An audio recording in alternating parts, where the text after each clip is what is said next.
Hello students, today we are going to discuss about lines and angles, that is belong to chapter 6th in class 9th. So let's start it. So first of all we should know about what is the lines and angles, how we can make the angles. So as we know in we studied in previous classes that lines can be made by the two terminal points, two मतलब जो इंडिफाइनेट points पे जाए उसको हम जो दो वे तो उसको हम लाइन कंसिडर करेंगे। ठीक है, जैसे मैं लाइन के बारे में बताता हूँ आपको। लाइन जैसे ये ऐसे चल रही है, अब इसके इस तरफ भी एरो है, इस तरफ भी एरो है। It means it does not have a initial point and terminal point। it means इसके पास कोई भी initial point नहीं है और ना ही इसके पास कोई terminal point है, यानी ख़त्म होने का कोई point नहीं है।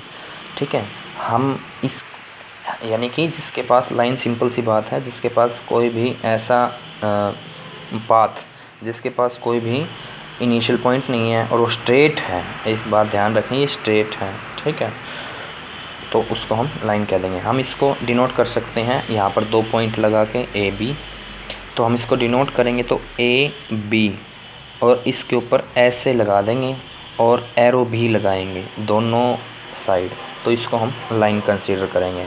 ठीक है, फिर आता है लाइन सेगमेंट। लाइन सेगमेंट, ठीक है, लाइन सेगमेंट, इसको आप इसके जो हैं it as a terminal point and initial point, यानी इसके पास शुरुआत का पॉइंट भी है और आखिरी पॉइंट, यानी कि एक कट है, ये पार्ट है, सेगमेंट है। सेगमेंट मीन्स ए पार्ट, ठीक है, एक हिस्सा। तो ये लाइन का एक हिस्सा है, तो इसीलिए इसको लाइन सेगमेंट बोल देंगे और इसको डिनोट करेंगे ए बी लगा के, बस ऊपर इतना सा लगा देंगे और कुछ नहीं करना है इसके ऊपर। ठीक है, तो ये हो गए आपकी लाइन सेगमेंट। फिर आपका हम कंसिडर कर सकते हैं रे। तो रे में क्या होगा, रे इस टाइप की होगी, इसके पास जो इनिशियल पॉइंट है यानी शुरुआत का जो पॉइंट है वो तो फिक्स रहेगा। आप जैसे ये तो हो गई ए बी, जैसे इसको नाम दे दिया, इसके ऊपर भी हम पॉइंट लगा सकते हैं ऐसे ए बी, तो इसको डिनोट ऐसे कर सकते हैं, देखो ऐसे। तो इसके जो सिंबल है वही सिंबल, यानी कि इसका इनिशियल पॉइंट तो है फिक्स, बट जो टर्मिनल पॉइंट यानी ख़त्म होने का पॉइंट है वो हमें नहीं पता कहाँ पे जाके ख़त्म होएगी। ठीक है, जैसे लाइट होती हैं जो बल्ब से, ट्यूबलाइट से, या जो भी मरकरी वगैरह से जो है रिलीज़ होती हैं, तो उसको हम इस टाइप से रे बोल सकते हैं। तो रे का सिंबल ये आ गया। बट जब हम यूज़ करेंगे तो ज़्यादा हमें ये नहीं लिखते, हम डायरेक्ट इसको रे बोल देते हैं और ए बी बोल देते हैं। मतलब अगर ए बी से हमने शो किया है तो इसको हम डायरेक्ट बस ए बी बोल देते हैं, लाइन सेगमेंट भी नहीं बोलते, हम इसको लाइन ए मतलब एक सेगमेंट ए बी बोल देते हैं। जैसे मैंने बस ये ऐसे लगा देंगे, जैसे सेगमेंट ए बी। ठीक है, इसको कोई सिंबल वगैरह नहीं लाते। इसी टाइप से जब लाइन की बात करते हैं तो हम डायरेक्ट लिख देते हैं लाइन ए बी। तो ये भी इनकी शॉर्ट फॉर्म है, मतलब हमें सिंबल वगैरह यूज़ करने की ज़रूरत नहीं है, हम आगे जाके इन्हीं का यूज़ करेंगे ज़्यादातर। बस ये आपको पता होना चाहिए नॉलेज के लिए। दूसरी बात, मैंने यहाँ से इसको डिनोट किया टू पॉइंट से, यानी ए भी लिया मैंने, बी भी लिया, ज़रूरी नहीं है डायरेक्ट मैं इसको ऐसे भी डिनोट कर सकता हूँ। एल ले लिया मैंने, कोई एम ले लिया मैंने, एन ले लिया। ठीक है, ज़्यादातर स्मॉल लेटर में ही हम इसको यूज़ करेंगे। एक्स वाई भी ले सकते हैं, कुछ भी ले सकते हैं जो स्मॉल अल्फ़ाबेट्स हैं उसके, स्मॉल लेटर के। इसी टाइप से इनको भी एल एम एन ले सकते हैं, यानी सिंगल वर्ड से भी डिनोट कर सकते हैं। ठीक है ना, तो मैं डायरेक्ट फिर इसको क्या कह सकता हूँ, रे एल। ठीक है, ऐसे ही बोल सकता हूँ। ये अलग है, अलग अलग लिखेंगे इसको। ये तो था इसके बारे में, लाइन वगैरह के बारे में। फिर हमें पता होना चाहिए कि, और ये हमने प्रीवियस क्लासेस में भी पढ़ा है, ठीक है, तो ये डेफिनेशन हम बना सकते हैं इनकी। अब आता है एंगल। अब एंगल क्या, जब दो लाइन जो दो लाइन हैं या दो रे हैं या दो सेगमेंट्स हैं वे आपस में इंटरसेक्ट करें, या फिर उनके जो, जैसे मैंने ये बना दिया, देखो ये मैंने ऐसे बना दिया, तो इनका जो इनिशियल पॉइंट है वो सेम है, देन दो रे ले लिए तो इनिशियल पॉइंट सेम है, तो कॉमन इनिशियल पॉइंट है, यानी कि ओ मान लिया मैंने। तो ये जिस डायरेक्शन में, डिफरेंट डायरेक्शन में निकल रही है, उनके बीच में जो डिस्टेंस बन रहा है, अब जितना इतना इंक्रीज होता है उसको हम एंगल बोल देते हैं। या फिर हम एंगल की डेफिनेशन और भी बन सकती हैं, जब दो सेगमेंट जो इंटरसेक्ट कर रहे हैं एक पॉइंट पर, तो यहाँ पर भी कितने एंगल क्रिएट हो गए, 4 एंगल क्रिएट हो गए। ठीक है, ये 4 एंगल क्रिएट हो गए। ठीक है, ये मैं बताऊंगा आप, ये सिंबल मैंने अलग अलग क्यों लगाए। ये सिंबल ये शो करते हैं, जहाँ जहाँ मैंने सेम सिंबल लगाए it means both are same angles. यहाँ पर मैंने सिंगल सिंगल लगाया तो इट मीन्स ये दोनों इक्वल हैं, और यहाँ पर मैंने डबल डबल लगाया तो इट मीन्स ये दोनों इक्वल हैं। ठीक है, तो एंगल ऐसे बन सकते हैं, सिंपली बात है। अब एंगल आपको पता है बहुत सारे टाइप के होते हैं एंगल। अब जैसे डिग्री में अगर मेज़र करें हम, तो जैसे मैंने कंसिडर कर लिया, ये देखो ये एंगल है, ये इसको आप एक्यूट एंगल बोलते हैं, एक्यूट। अब एक्यूट क्यों बोला आपने इसको, क्योंकि ये 0 डिग्री से तो ग्रेटर है। मैंने मान लो इसको एक्स नाम दे दिया, और ये इस तरफ इसकी डायरेक्शन है एंगल की, ऐसे से करके ऐसे। तो x जो है ग्रेटर है 0 से, बट लेस है 90 डिग्री से। अब 90 डिग्री मीन्स क्या होता है, परपेंडिकुलर। जब एक लाइन दूसरे के ऊपर बिल्कुल खड़ी हो, बिल्कुल खड़ी हो एक दूसरे के ऊपर, ऐसे ही ये सिंबल हो जाएगा। ठीक है, तो इस टाइप के एंगल को क्या बोल देंगे आप, इसको आप बोल देंगे right angle. Right angle, right angle means 90 degree, exact जो है 90 डिग्री, इक्वल 90 डिग्री, 90 डिग्री ही होना चाहिए। यहाँ पे हमने 90 डिग्री से लेस देखा, ये बट 0 से ग्रेटर है। ठीक है, फिर मैं 90 से थोड़ा बड़ा कर लेता हूँ, यानी इसको मैं यहाँ पे ऐसे था तो मैं इसको और खोल देता हूँ ऐसे। ठीक है, तो यानी कि अब देखो मैंने कुछ ऐसे कर दिया, ये ऐसे।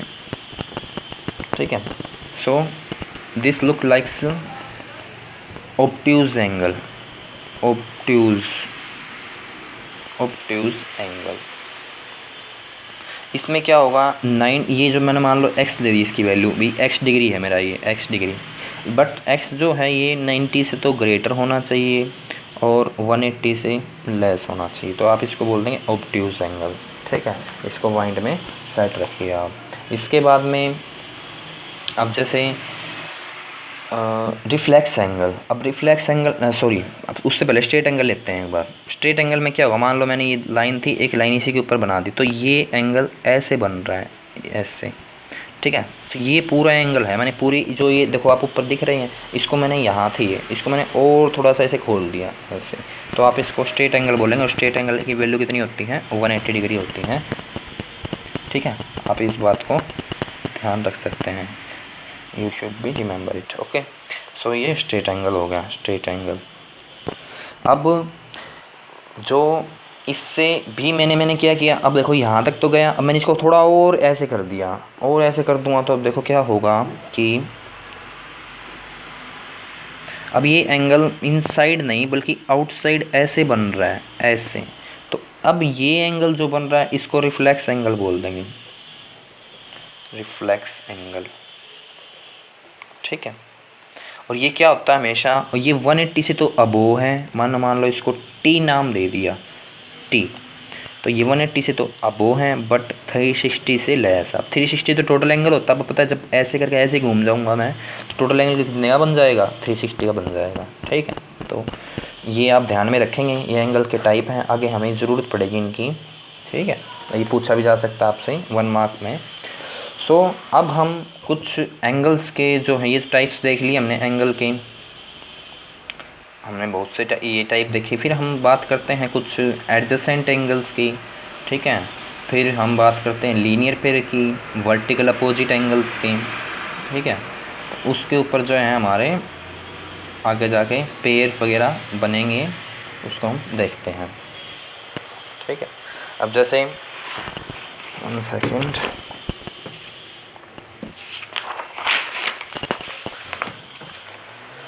अब सबसे पहले मैं बात करता हूँ एडजेसेंट एंगल की।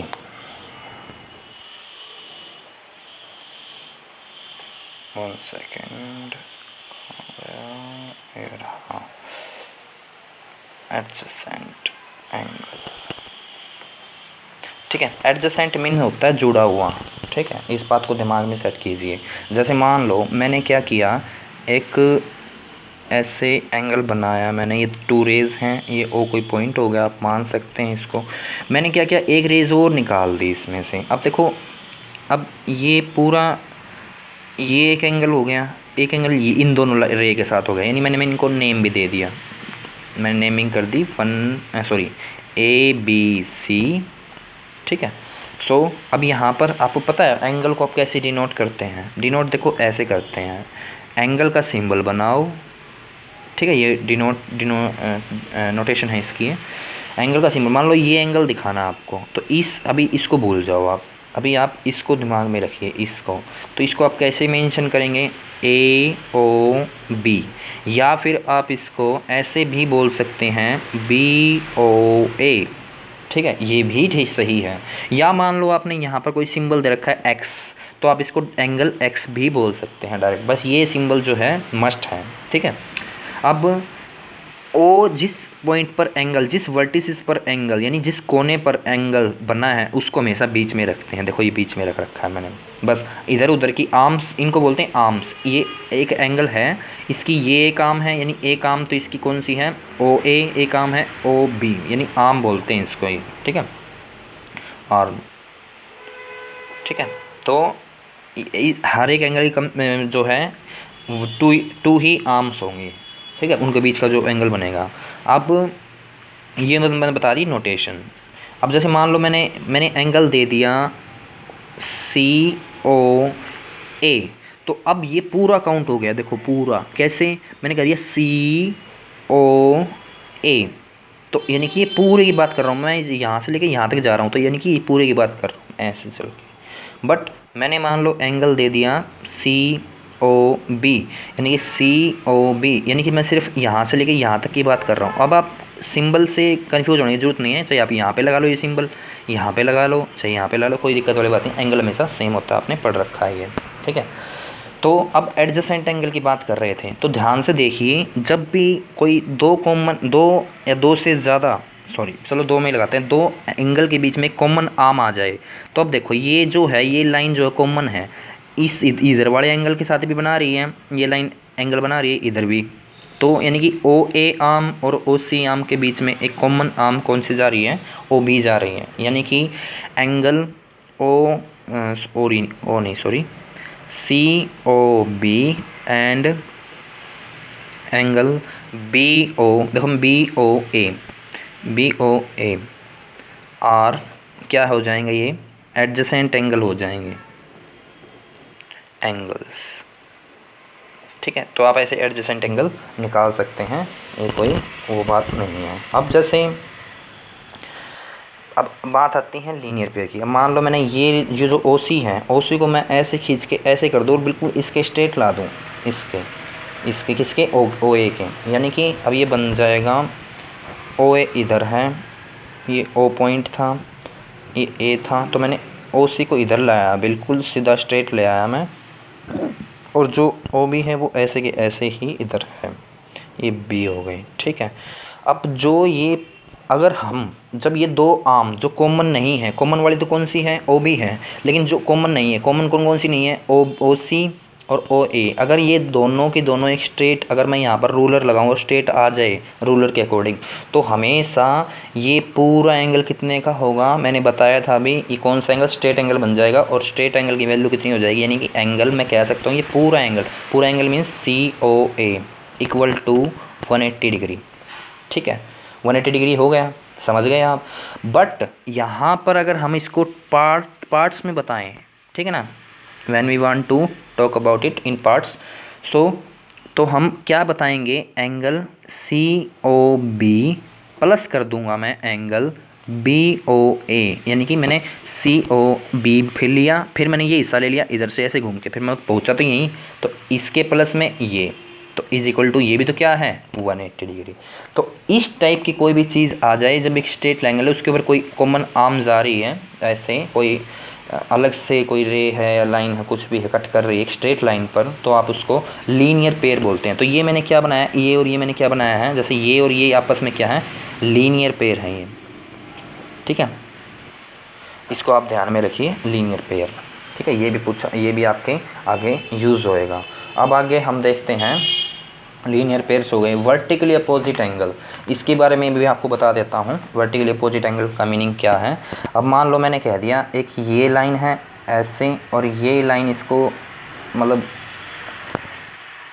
स्लाइटली जो है सेंटर से कट कर रही है, तो ये ओ पॉइंट हो गया। मैंने इसको कंसिडर करा ए बी, ये एक ए बी हमारी पूरी जो है लाइन है, ये हो गया हमारी, मान लो मैंने कंसिडर कर लिया सी डी।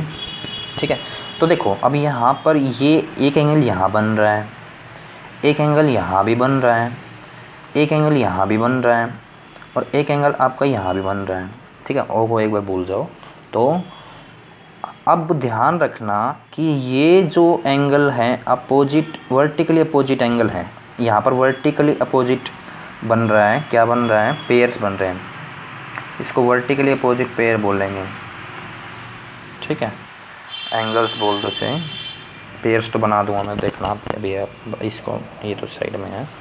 तो देखो जब ये एंगल इसके इसके ये एंगल इक्वल है, इसके ये इक्वल, तो अपोजिट हो गए ना, वर्टिकली अपोजिट इसीलिए बोलेंगे इसको हम। ठीक है, और ये हुआ कैसे समझो। हुआ इसलिए, मान लो मैंने ये ए बी क्या ले ली, स्ट्रेट ले ली, ए बी मैंने स्ट्रेट मान ली, तो मैंने नीचे वाली लाइन है ही नहीं, मैंने कंसीडर कर लिया कि ऊपर वाली है, बस ये वाली है और इसके ऊपर ये आया। तो अभी भी मैंने पढ़ा था कि एक स्ट्रेट है तो ये दोनों आपस में लीनियर पेयर है, यानी इन दोनों का प्लस कितना है 180 है। ठीक है, फिर मैंने कह दिया कि भाई ये स्ट्रेट हैं, तो अब इसके साथ में ये हो जाएगा, तो ये 180 है। ठीक है, इन दोनों का पेयर। फिर इसके बाद में ये, तो इस टाइप से जब हम फाइंड आउट करेंगे तो हमारी ये वाली वैल्यू और ये वाली वैल्यू क्या आ जाएंगी, इक्वल आ जाएंगी।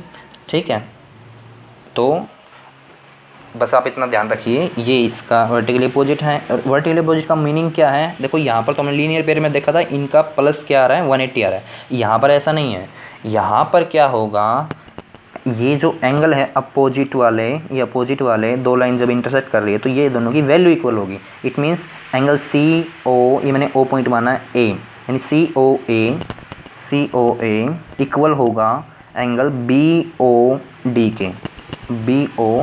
के। इसी टाइप से ये दोनों आपस में, यानी A O D, angle A O D equal C O B, angle C O B. तो ये क्या है, both are vertically opposite angles के जो है पेयर बनाए हैं और ये हमेशा इक्वल होते हैं। ये प्रॉपर्टी शो करते हैं हमें ये रूल्स पढ़ा रहा हूँ मैं आपको, तो आपको आगे जब क्वेश्चन फाइंड आउट करेंगे तो उसमें हमें ये हेल्प करेंगे। ठीक है, तो अब आगे देखते हैं हम कुछ।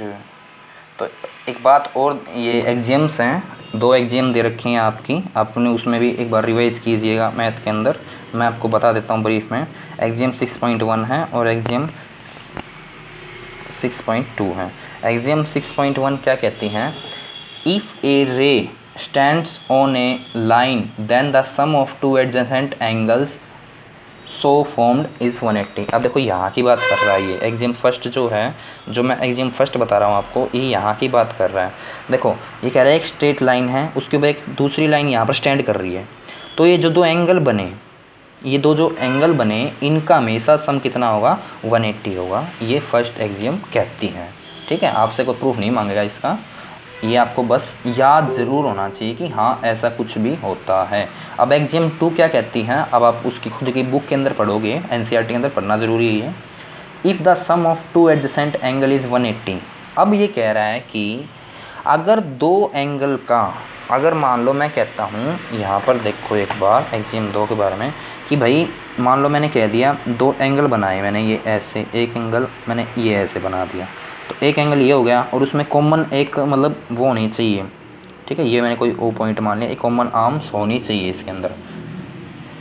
तो जो नॉन कॉमन आर्म्स है, जैसे मैं नेम दे देता हूँ इनको ए बी सी। देखो अब इस एंगल के अंदर और इस एंगल के अंदर कॉमन आर्म कौन सी है, ओ बी। इसको छोड़कर ये जो दोनों आर्म्स हैं ओ सी ओ ए, ये दोनों क्या कर रही हैं, इन दोनों के अगर, इन दोनों एंगल का अगर क्या हो जाए, सम 180 आ जाए, अगर हम प्लस करके देखें, मान लो ये 120 है और ये 60 आ जाए, तो इन दोनों का सम अगर 180 आ जाए तो इट मीन्स तो दोनों आर्म से ये दोनों मिलकर एक स्ट्रेट लाइन बना रही है, यानी कि ये फिगर ठीक नहीं होगा उस टाइम फिगर बन जाएगा, ये यहाँ पर ओ पॉइंट आ जाएगा, ये स्ट्रेट हो जाएगी, यानी कि यहाँ पर ए आ जाएगा आपका और ये इधर सी आ जाएगा, तो ये स्ट्रेट बन जाएगी और ये ओ भी ऐसे कैसे ही पड़ा रहेगा जैसे हम पहले ही पढ़ चुके हैं।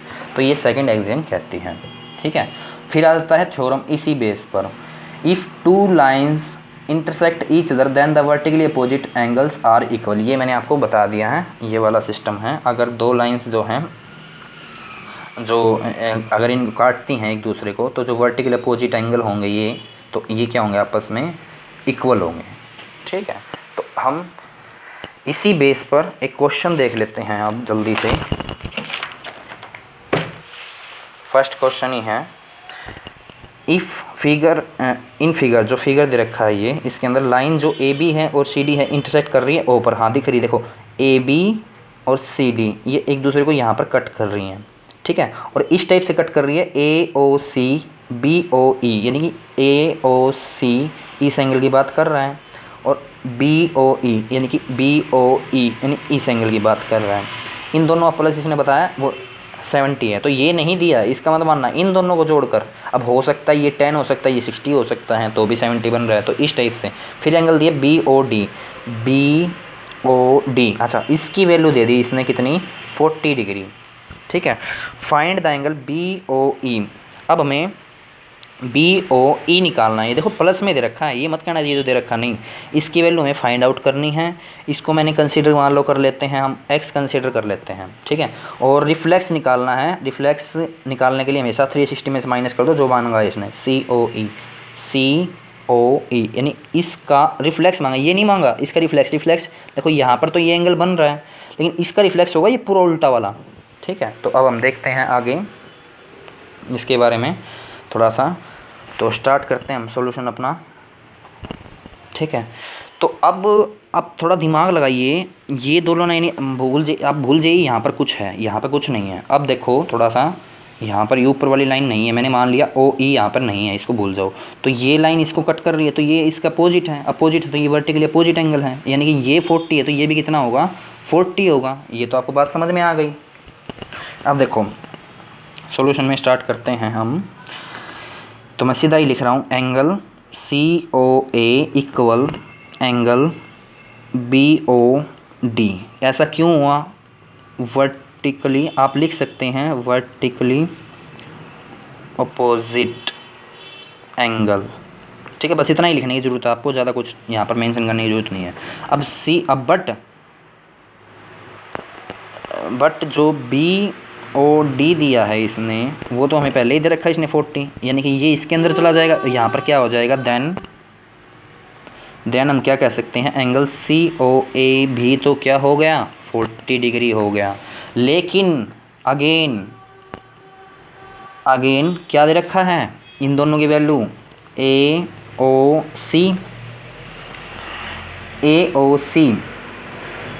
अब ए ओ सी के अंदर देखते हैं हम क्या करें, इसके अंदर A O C plus B O E is equal to, इसकी वैल्यू इसने दे दी 70 डिग्री। अब देखो सी ओ ए लिख लूँ चाहे ए ओ सी लिख लूँ, बात तो एक ही, क्योंकि ये तो बीच में है तो ये वाली वैल्यू सेम ही है, यानी यहाँ पर मैं 40 पुट कर सकता हूँ। देन क्या होगा, यहाँ पे 40 आ जाएगा, 40 plus angle B O E is equal to 70, ठीक है। ये 40 उधर चला जाएगा, तो angle B O E is equal to 70 minus 40 degree is equal to 30 degree.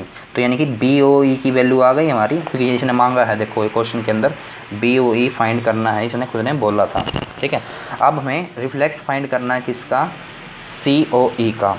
तो सी ओ ई मान लो मैं ये एंगल निकाल लेता हूँ, सी ओ ई मैं निकाल लेता हूँ, और सी ओ ई मैं निकाल लूँगा तो मैं इसका रिफ्लेक्स निकालने के 360 में माइनस कर दूंगा। तो सी ओ कैसे निकालूँ, देखो इसकी वैल्यू मेरे पास आ गई, इसकी वैल्यू मेरे पास आ गई 30 डिग्री, मैंने अभी भी निकाला, देखो ये रहा बी सॉरी ये नहीं है, एक मिनट, हाँ इसकी वैल्यू 40 आई थी ना हमारी, 40 आ चुकी है, देखो ये रही। तो ये हो गया 40, ये हो गया, हमें इसकी वैल्यू निकाल ली मैंने, इसको एक्स को छोड़ ही दो, आपको ये ज़रूरी नहीं है, मैंने डायरेक्ट इसमें पुट कर लिया, आप एक्स मान के भी कर सकते हो। तो अगर मैं इस पूरे का प्लस ले लूँ, और ये क्या है, स्ट्रेट लाइन है, और स्ट्रेट लाइन पे जितने भी एंगल होते हैं उन सभी का प्लस कितना होता है, अभी भी पढ़ा था हमने, 180 होता है। तो यानी कि ये सारे मिलाकर 180 हैं, बट इनकी वैल्यू दे रखी है तो ये हम निकाल सकते हैं। तो ये 40 हो गया, ये 30 हो गया, यानी 70 तो हो गए। जो बाकी बचा वो कितना बच गया आपका, 110 बच गया। तो इसकी वैल्यू, लेकिन हमें डायरेक्ट नहीं कर सकते, हमें बताना ही पड़ेगा। एंड अब हम क्या ले सकते हैं, angle AOC plus angle COE plus angle, आप देख सकते हैं ऊपर फिगर के अंदर सारी चीज़ें, BOE मैं डायरेक्ट कर रहा हूँ, ये आ जाएगा सबका प्लस 180। मैंने क्यों लिखा, आप सीधी बात बता सकते हैं, लीनियर पेयर, ठीक है, लीनियर पेयर से मैंने लिखा। अब इसकी वैल्यू मैंने मुझे पता है 40 है, प्लस इसकी वैल्यू मुझे निकालनी है, ठीक है, प्लस इसकी वैल्यू मेरे पास 30 है, इज इक्वल टू 180। इन दोनों का प्लस कितना आएगा, एंगल COE प्लस 70 हो जाएगा, 70 180। अब ये उधर जाएगा तो angle COE is equal to